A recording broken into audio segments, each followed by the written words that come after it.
విఘ్నేశ్వర షణ్ముఖ పార్వతీ సమేత పరమేశ్వరాయన్ మహా. Ramadevi astro and వాస్తు ఛానల్ని వీక్షిస్తున్న ప్రేక్షకులకు స్వాగతం. మార్చి మాసంలో గ్రహ సంచారం ఈ విధంగా ఉంది. కుంభంలో సంచరిస్తున్న రవి 16వ తేదీన మీనంలోకి ప్రవేశిస్తాడు. కుజుడు మిథునంలో సంచారం చేస్తున్నాడు. బుధుడు మీనంలో సంచారం చేస్తున్నాడు. గురువు వృషభంలో సంచారం చేస్తున్నాడు.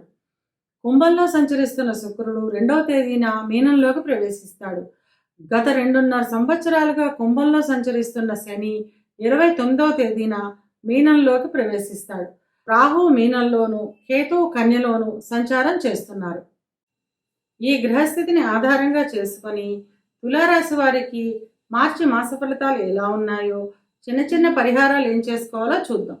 చిత్తా 3, 4 పాదాలు, స్వాతి 1, 2, 3, 4 పాదాలు, విశాఖ 1, 2, 3 పాదాలు కలిపి తులారాశిలో ఉంటాయి.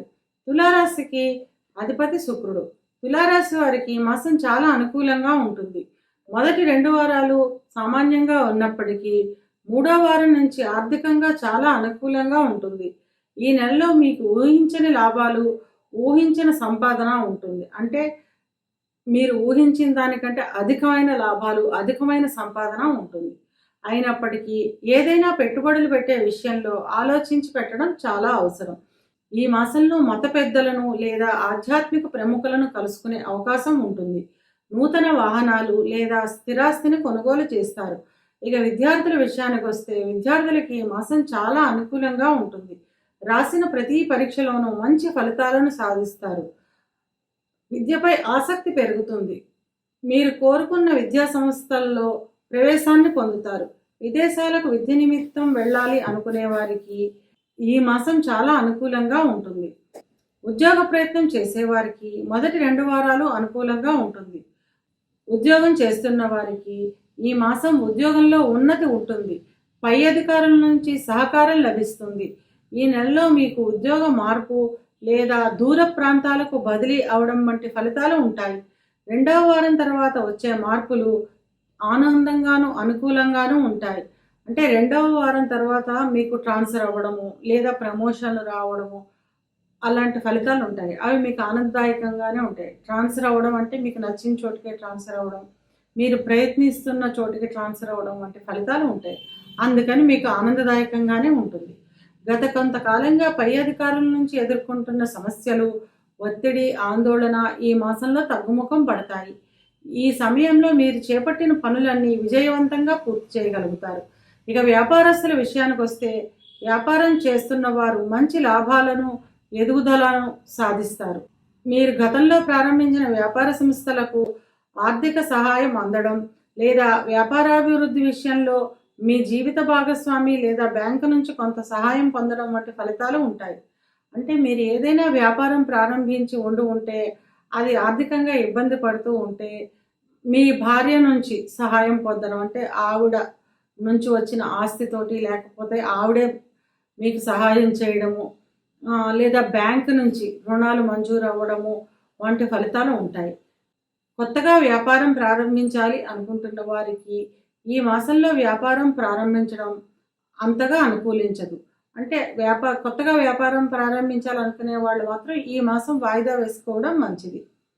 ఇక వివాహ ప్రయత్నం చేసేవారికి ఈ మాసం వివాహం కుదిరే అవకాశం ఉంటుంది. వివాహమైన వారు జీవిత భాగస్వామితో కలిసి ఆనందంగా, ఆహ్లాదంగా గడుపుతారు. ఆర్థికంగా కూడా మీ జీవిత భాగస్వామి నుండి సహకారం లభిస్తుంది. మీ ఇంటిలోని పెద్దలకు ఎప్పటి నుండో ఉన్న అనారోగ్య సమస్యలు తగ్గి ఆనందంగా ఉంటారు. ఆర్థికంగా చాలా ఆనందంగా, ఆహ్లాదంగా ఉంటుంది. ఆరోగ్యపరంగా చిన్న చిన్న మానసిక ఒత్తిడి ఉంటుంది. 3వ వారం తర్వాత తగ్గుముఖం పడుతుంది. ఇవి కేవలం గోచార ఫలితాలు మాత్రమే. గోచార ఫలితాలు పూర్తిగా జన్మజాతక చక్రంపై ఆధారపడి పనిచేస్తాయి. కనుక తమ జన్మజాతక చక్రాన్ని విశ్లేషణ చేయించుకోవాలి అనుకునేవారు కింది నెంబర్కి వాట్సాప్ చేసి కన్సల్టేషన్ తీసుకోండి. తులారాశి వారు అనుకూలతను పెంచుకోవడానికి, ప్రతికూలతను తగ్గించుకోవడానికి సుబ్రహ్మణ్య భుజంగ స్తోత్రాన్ని రోజు వినడం లేదా చదవడం ద్వారా అంతా మంచిగా జరుగుతుంది. ఈ గ్రహస్థితిని ఆధారంగా చేసుకొని సింహరాశి వారికి మార్చి మాస ఫలితాలు ఎలా ఉన్నాయో, చిన్న చిన్న పరిహారాలు ఏం చేసుకోవాలో చూద్దాం. మఖ 1, 2, 3, 4 పాదాలు, పుబ్బ 1, 2, 3, 4 పాదాలు, ఉత్తర మొదటి పాదము కలిపి సింహరాశిలో ఉంటాయి. సింహరాశికి అధిపతి రవి. సింహరాశి వారికి ఈ మాసం చాలా అనుకూలంగా ఉంటుంది. కుటుంబ సభ్యులతో కలిసి పుణ్యక్షేత్ర దర్శనాలు చేస్తారు.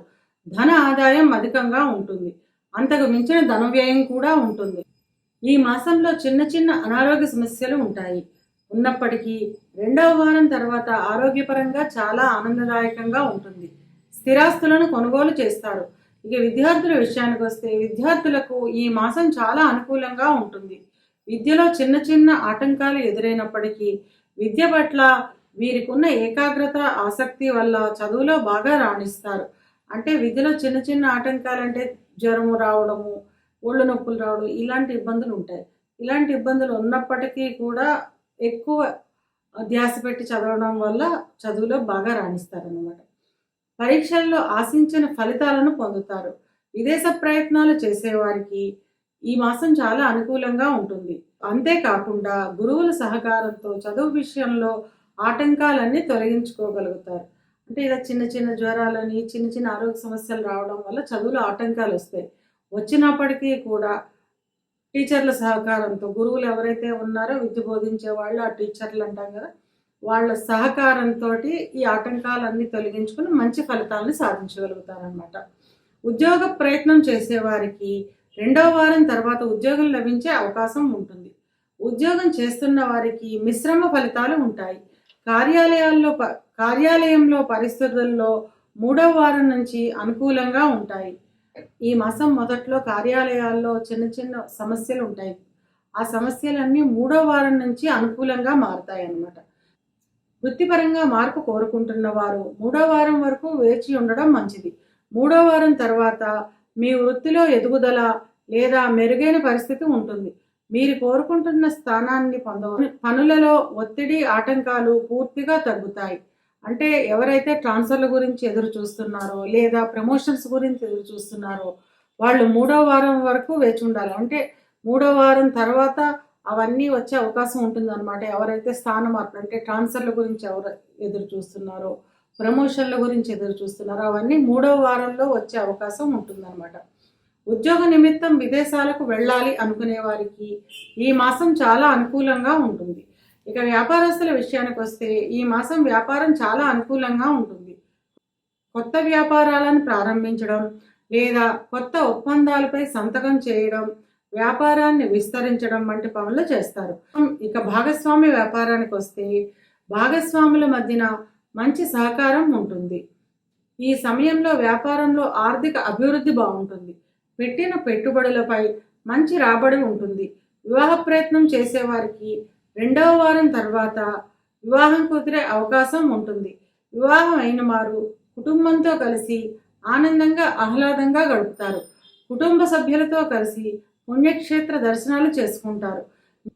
మీ జీవిత భాగస్వామికి ఉద్యోగంలో అభివృద్ధి ఉంటుంది. అంటే మీ జీవిత భాగస్వామి ఉద్యోగం చేస్తూ ఉన్నట్టయితే కనుక ఆవిడికి అభివృద్ధి బాగుంటుంది. ఆవిడికి ప్రమోషన్ వచ్చే అవకాశం ఉంటుందన్నమాట. ఈ మాసం ఆర్థికంగా చాలా అనుకూలంగా ఉంటుంది.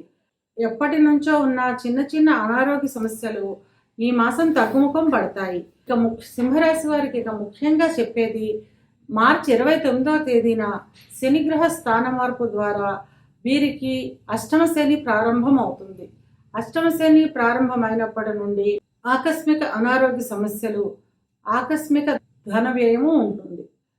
ఇవి కేవలం గోచార ఫలితాలు మాత్రమే.